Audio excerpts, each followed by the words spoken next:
नमस्कार साथियों, स्वागत है आप सभी का दृष्टि बीपीएससी एंड जेपीएससी चैनल पर। मेरा नाम है अभिषेक और आज के समय पे हमारे बिहार के साथी एक ही प्रश्न पूछ रहे हैं कि 72nd बीपीएससी का प्रीलिम्स किस डेट को होने वाला है। 26 जुलाई 2026 को पेपर होना था, लेकिन पेपर पोस्टपोन हो चुका है। लेकिन अब अगली तारीख क्या होगी, इसके बारे में अगर आपको कुछ भी जानना है तो आप दृष्टि बीपीएससी के यूट्यूब चैनल पर जाके इस वीडियो को जरूर देख सकते हैं कि 10 साल का प्रीवियस जो एक रिकॉर्ड रहा है वो कैसा रहा है, क्या संकेत दे रहा है, किस महीने में एग्जाम होने की संभावना हो सकती है। लेकिन इसी दौरान अगर आप अपनी पढ़ाई से भटक रहे हैं तो बिल्कुल ना भटकें, क्योंकि आपको ये जो समय मिला हुआ है इस समय को बेहतरीन तरीके से यूटिलाइज करके आप अपनी तैयारी को भी और सुदृढ़ बना सकते हैं, बहुत ही बेहतरीन बना सकते हैं। तो आपका ये जो प्रिपरेशन का टाइम है इसमें आपको मॉक टेस्ट कई सारे लगाने हैं। और मॉक टेस्ट क्यों जरूरी होते हैं, आज हम इसी के बारे में बात करने वाले हैं। तो बिना देरी किए हुए आगे बढ़ते हैं हम इस वीडियो में, और अपने फ्रेंड्स तक भी इस लिंक को जरूर पहुंचाइएगा जिससे कि वो भी इस वीडियो को देख सकें और अपने लिए कुछ इंपॉर्टेंट पॉइंट्स यहां से ले सकें। चलिए, सबसे पहले आपके सामने ये एक जो हमारा पेपर होता है प्रीलिम्स का पेपर, उसकी कटआउट है, यानी फर्स्ट पेज का एक प्रिंट है। यहाँ पर मैंने ये चीज इसलिए रखी हुई है जिससे कि आपको ये चीज फिक्स पता चल पाए कि आपको मिलते हैं सिर्फ 2 घंटे, यानी 120 मिनट मिलते हैं और आपको करने होते हैं 150 क्वेश्चंस विद नेगेटिव मार्किंग। यानी कि आपके पास में समय का पूर्ण रूप से अभाव रहता है। आप अगर प्रैक्टिस शुरुआत से ही करके नहीं जाएंगे तो आप एग्जाम में, कई बार ऐसा होता है कि क्वेश्चंस एग्जाम में छूट जाते हैं, एक क्वेश्चन के लिए भी 1 मिनट का समय भी आपके पास में नहीं है। तो अगर आप प्रैक्टिस करके शुरुआत से ही जाएंगे तभी ऐसा हो पाएगा कि आप सारे क्वेश्चंस को अटेम्प्ट कर पाएंगे, एटलीस्ट देख पाएंगे और अपने क्वेश्चन को बेहतरीन तरीके से, अगर आप करना चाहते हैं, अगर आपको आता है, नॉलेज है, तो उसको अटेम्प्ट कर पाएंगे और मार्क्स गेन कर पाएंगे। अदरवाइज क्वेश्चन छूटने की संभावना रहती है और जल्दीबाजी में क्वेश्चन गलत पढ़ लिया है तो नेगेटिव मार्क्स होने की संभावना भी रहती है। चलिए, आज बढ़ते हैं आगे और देखते हैं कि हमारे इस बीपीएससी के एग्जामिनेशन में, प्रीलिम्स के एग्जामिनेशन में वेटेज सब्जेक्ट्स का कैसे कैसे रहता है। अलग अलग कलर कॉम्बिनेशंस आपको यहाँ पर दिखाई दे रहे होंगे। सबसे ज्यादा जो महत्वपूर्ण सब्जेक्ट है आपके इस स्क्रीन पर आप देख पा रहे होंगे, ब्लू कलर है, रेड कलर है और ग्रीन कलर है। सबसे ज्यादा वेटेज इन्हीं सब्जेक्ट्स को हम दे सकते हैं, क्योंकि ये लगभग लगभग 55% ऑफ द क्वेश्चन पेपर हमारा यहीं से बन जाता है। सब्जेक्ट्स के नाम पर जान लीजिए, करंट अफेयर्स से अच्छे खासे क्वेश्चंस बन जाते हैं। लगभग लगभग 19 से 20% के आसपास क्वेश्चंस हमारे करंट अफेयर्स से आते हैं। साथ साथ हिस्ट्री का पार्ट भी काफी महत्वपूर्ण है, जहां पर आपको 18 से 19% के आसपास क्वेश्चंस मिलते हैं। 28 क्वेश्चंस टोटल मिला के जो है वो आपको यहाँ पे मिल पाते हैं। जनरल साइंस का एक अच्छा खासा वेटेज रहता है, ग्रीन कलर से यहाँ पे शो किया गया है। 26 से 30 के बीच में क्वेश्चंस यहाँ पर भी पूछे जाते हैं। तो 3 सब्जेक्ट्स का वेटेज सर्वाधिक है। अगर आपकी इन सब्जेक्ट्स में पकड़ है तो बेहतरीन तरीके से आपका जो प्रीलिम्स एग्जामिनेशन है वो तो क्लियर हो ही जाएगा।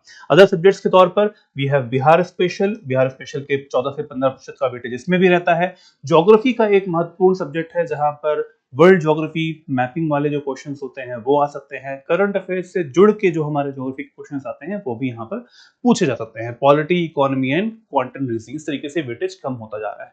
सब्जेक्ट्स में आपको पहली बात तो ये पकड़ बना के चलनी पड़ेगी कि आपका मेजर सब्जेक्ट कौन सा है। कई बार ऐसा होता है कि हम उन सब्जेक्ट्स में ज्यादा फोकस करते हैं, उन सब्जेक्ट्स को ज्यादा पढ़ते रहते हैं जिनका वेटेज ही एग्जाम में नहीं आता।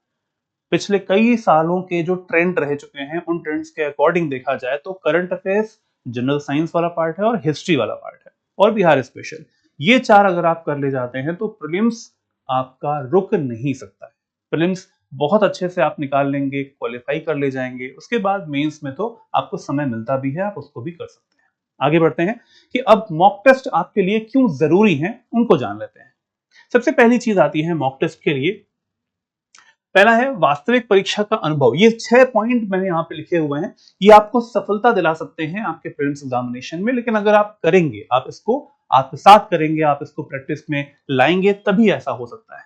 तो 6 पॉइंट्स हैं यहाँ पर आपके सामने लिखे हैं, इनको मैं एक एक करके विस्तार के तौर पर आपके सामने शेयर करने वाला हूं। आइए जरा देखते हैं क्या पॉइंट है। पहला पॉइंट हमारा कहता है वास्तविक परीक्षा जैसा अनुभव। यानी रियल एग्जाम एक्सपीरियंस आपको जरूर लेना पड़ेगा। मॉक टेस्ट इसी तरीके से आपकी प्रैक्टिस भी करवाते हैं। कई बार ऐसा होता है कि हम सब्जेक्ट्स को जब मिक्सअप रूप में करते हैं, देखिए एक सब्जेक्ट पढ़ते गए तो वो अलग बात है कि हाँ एक सब्जेक्ट में आपकी पकड़ है या फिर नहीं है, लेकिन अगर क्वेश्चंस मॉक टेस्ट में मिक्सअप सब्जेक्ट से लाए जा रहे होते हैं तो उस समय पे कई बार ऐसा होता है कि आप कुछ ऐसे टफ क्वेश्चंस होते हैं उनमें ज्यादा समय लगाते हैं, कुछ ऐसे क्वेश्चंस होते हैं जो कि इजी क्वेश्चंस होते हैं तो वो लास्ट में होते हैं, तो कई बार ऐसा होता है कि आप उसको अटेंड नहीं कर पाते हैं। तो वो जो एक मैनेजमेंट होता है कि एग्जाम लाइक एनवायरनमेंट में अपनी प्रैक्टिस को बार बार करते रहना और उसको रेप्लिकेट करना अपने प्रीलिम्स के एग्जामिनेशन में जाके, तो वो बहुत जरूरी हो जाएगा।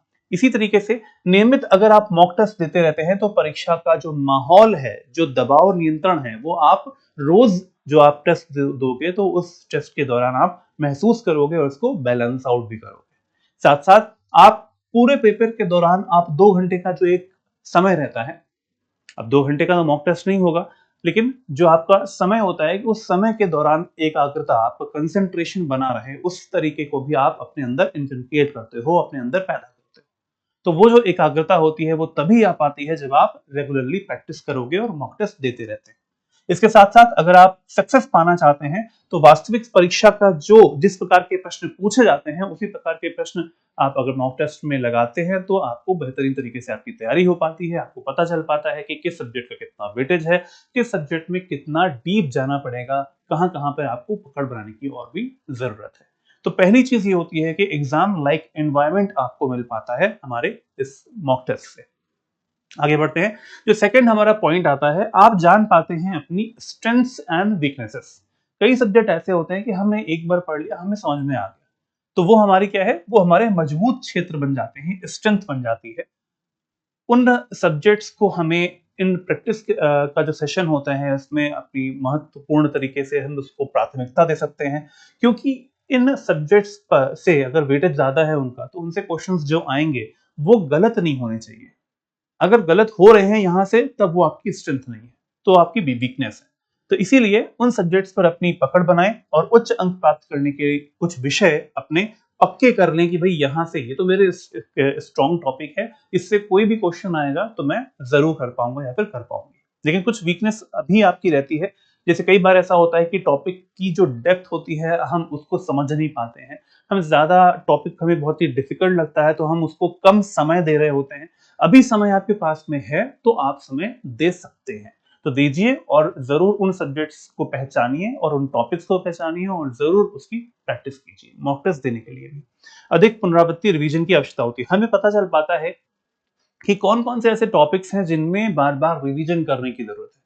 कई बार ऐसा होता है कि हमें लगता है कि ये आता है, ये वाला टॉपिक तो बहुत ही इजी है, आता है, लेकिन जैसे ही हम उसको प्रैक्टिस करने जाते हैं, हम क्वेश्चन अटेंड करने जाते हैं उस टॉपिक से, तो वो गलतियां होती हैं, नेगेटिव मार्किंग होती है, तो वो आपको पता चल पाता है कि what are your strengths and what are the weaknesses. Next point आता है यहाँ पर समय प्रबंधन में सुधार, टाइम मैनेजमेंट। कई बार ऐसा होता है कि भाई 150 क्वेश्चंस हैं, 120 मिनट्स में करने हैं, जो इजी क्वेश्चंस होते हैं हमें उन्हें पहले अटेंड करना पड़ेगा। हम इस कॉस्ट को बियर नहीं कर सकते कि हम पहले बड़े क्वेश्चंस कर ले, पहले टफ क्वेश्चंस कर लें, बाद में समय कम बचे तो जल्दीबाजी में हम फिलअप करें, बबल भरें या फिर क्वेश्चंस को अटेंड करें। ये कॉस्ट आपके लिए बहुत ही महंगी पड़ सकती है लास्ट टाइम में, क्योंकि ऐसा हो सकता है कि कुछ क्वेश्चन छूट जाएं, ऐसा भी हो सकता है।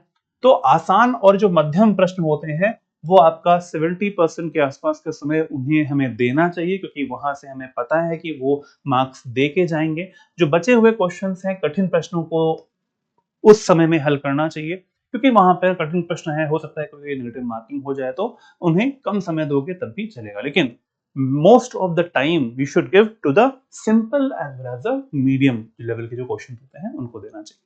कठिन प्रश्नों पर समय गंवाए बिना आगे बढ़ें और पहले सरल प्रश्नों में अधिकतम अंक बटोरें। देखिए, प्रीलिम्स एग्जामिनेशन का अगर मान लीजिए कोई एक पर्सन है जिसका कट ऑफ से 20 से 30 मार्क्स ज्यादा है, आपका कट ऑफ से 1 मार्क्स भी ज्यादा है, लेकिन वो भी मेंस एग्जामिनेशन देगा, आप भी मेंस एग्जामिनेशन देंगे, कुछ भी अंतर नहीं होगा आप में और उसमें। तो आपकी पहली जो चॉइस होनी चाहिए वो क्या होनी चाहिए, आपको कट ऑफ को क्लियर करना है। इतने क्वेश्चंस अटेम्प्ट कर लीजिए, इतना कॉन्फिडेंस ले आइए कि वो जो क्वेश्चंस हैं वो अच्छे तरीके से, सही तरीके से अटेंड करें आप। गलतियां ना करें, गलती करोगे नेगेटिव मार्किंग होगी और आप पीछे होते चले जाएंगे। अगला जो हमारा एक पॉइंट आता है यहाँ पर, मॉक टेस्ट जो होते हैं वो क्या करते हैं आपके लिए, वो है आपको सिखाते हैं कि एलिमिनेशन टेक्निक किस तरीके से यूज करनी है। कई बार ऐसा होता है कि हम कई सारे स्टेटमेंट्स, 2 से 3 स्टेटमेंट वाले क्वेश्चन होते हैं, वहां पर हम एलिमिनेट स्टेटमेंट्स अगर नहीं भी आता है तब भी हम नॉलेज का यूज करके हम अगर स्टेटमेंट्स को एलिमिनेट कर ले जाते हैं तो हम अपने आंसर तक पहुंच सकते हैं। जैसे कि ऑप्शंस में विकल्पों की तुलना की जाती है, उस तरीके से भी हम यहाँ पर अपने आंसर तक पहुंच सकते हैं। कई बार ऐसा होता है कि कुछ स्ट्रॉन्ग कीवर्ड्स होते हैं, ऑलवेज लिखा हुआ है, ओनली, नेवर, ये वर्ड लिखे होते हैं, तो ये हमें हमेशा ध्यान में रखना चाहिए कि इन शब्दों का उस वाक्यांश में या फिर वाक्य में चयन किया गया है, इसमें यूज किया गया है, तो वो सही है कि गलत है।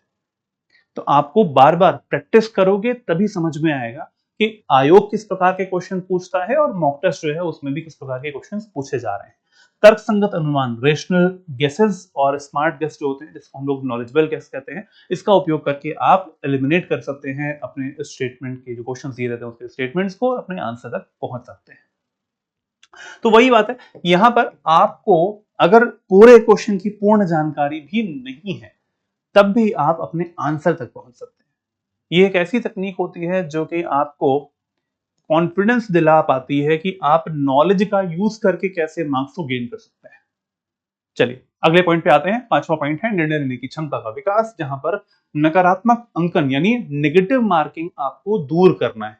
अपने ऊपर से ये जो बोझ है कि मैं क्वेश्चन तो बहुत सारे अटेम्प्ट करके आता हूँ या फिर क्वेश्चन बहुत सारे अटेम्प्ट करके आती हूँ, लेकिन बाद में क्या होता है, नेगेटिव मार्किंग बहुत ज्यादा हो जाती है, इस वजह से इस बार मेरा कट ऑफ क्लियर नहीं हुआ। मैंने बहुत बार सुना है, बहुत स्टूडेंट से सुना हुआ है कि वो ये जो स्टेटमेंट है वो बार बार दोहराते हैं। क्यों होती है नेगेटिव मार्किंग? क्योंकि आप अटेम्प्ट ऐसे क्वेश्चंस को करते हो और नॉलेजेबल गेस नहीं करते हो। कई बार ऐसा होता है गलत चूज कर लिया, तो उस वजह से हो पाता है। तो अपनी एक्यूरेसी को बढ़ाने के लिए और साथ साथ आपका जो स्किपिंग रेट होना चाहिए। कई बार ऐसा होता है कि क्वेश्चंस को अटेम्प्ट नहीं किया है, लेकिन लास्ट में आते आते यार चलो कर लेते हैं, ये वाला क्वेश्चन अटेम्प्ट कर लेते हैं, और वही अटेम्प्ट किया आपने क्वेश्चन, वही आपका गलत हो गया, नेगेटिव मार्किंग हो गई। तो नेगेटिव मार्किंग से बचने के लिए जितना पहले आता है पहले वो अटेम्प्ट कर लीजिएगा। बाद में नॉलेजेबल गैस 50-50% की प्रोबेबिलिटी वाले जो क्वेश्चंस होते हैं कि यार दो ऑप्शंस में से ही आपको चूज करना है, तब आप करेंगे, तब आप उन ऑप्शंस, उन क्वेश्चंस तक जाएंगे और उन क्वेश्चंस को अटेम्प्ट करेंगे, अदरवाइज अवॉइड कीजिएगा। ठीक है, तो ये जो एक बैलेंस की स्थिति होती है आपके एग्जामिनेशन में, बैलेंस की स्थिति इसी प्रकार से बन पाएगी। एक्यूरेसी से आपको आंसर्स को चूज करना है, जो ऑप्शन है उन्हें चूज करना है और आगे बढ़ना है। नकारात्मक अंकन को रोकने की अचूक रणनीति यही हो सकती है।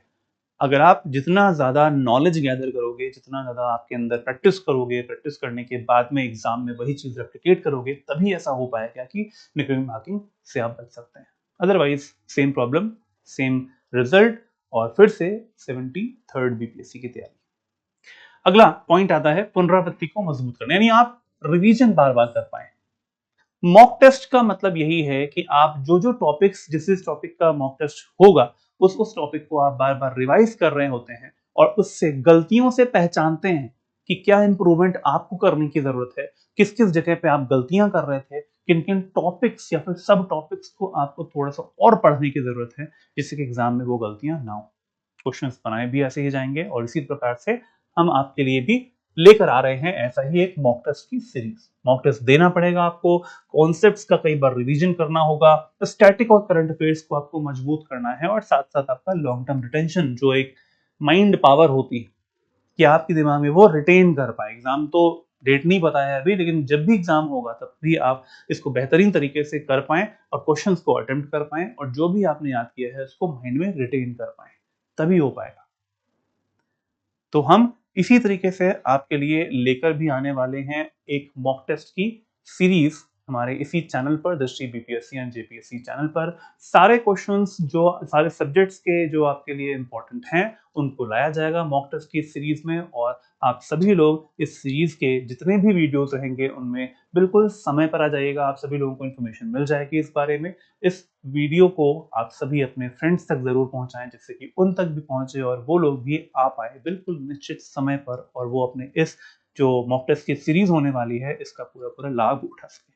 इसके साथ साथ हमारे साथ में अगर आप तैयारी करते हैं तो आपकी जो प्रैक्टिस है, कंसिस्टेंट प्रैक्टिस है, वो लगातार हो सकती है। साथ साथ आपकी डीप एनालिसिस, क्योंकि मैं ही लेके आने वाला हूँ यहाँ पर मॉक टेस्ट की सीरीज, तो आप डीप एनालिसिस कर पाएंगे सब्जेक्ट्स की, सारे सब्जेक्ट्स जो आपके लिए इंपॉर्टेंट है। कंटिन्यूअस स्ट्रेटेजी भी मैं आपको बीच बीच में आपको बताता चलूंगा कि प्रीलिम्स एग्जामिनेशन आने से पहले अगर आप थोड़ा सा भी घबरा रहे हैं, घबराने की जरूरत नहीं है। मैं आपकी प्रैक्टिस करवाने के लिए ही यहाँ पर आया हूँ और आपकी बेहतरीन तरीके से प्रीलिम्स की तैयारी हो पाएगी, इसकी गारंटी है। इसके साथ साथ अगर आप प्रैक्टिस करना चाहते हैं टेस्ट सीरीज के माध्यम से भी, तो आप हमारे जो टेस्ट सीरीज है 72nd BPSC prelims test series Hindi और इंग्लिश भाषाओं में, वो आप ले सकते हैं। 10 टेस्ट इसमें हैं, 10 टेस्ट इसमें हैं। तो इनके बारे में भी आपको जानकारी हमारे जो दिए हुए नंबर्स रहते हैं, आप इस वीडियो को डिस्क्रिप्शन बॉक्स में देखेंगे तो आपको मिल जाएगा। उन नंबर्स पे कॉल करके भी आप जानकारी ले सकते हैं टेस्ट सीरीज की। और मैं लेके आने वाला हूँ आप सभी लोगों के लिए एक मॉक टेस्ट की सीरीज यूट्यूब चैनल पर ही। तो जरूर बने रहें इस चैनल पर और अपने साथियों तक जरूर भेजें। सब्सक्राइब करें इस चैनल को। Thank you so much. Take care, good bye. अब एग्जाम की तैयारी को और बेहतर करने के लिए हमारे चैनल को लाइक, शेयर और सब्सक्राइब करना ना भूलें।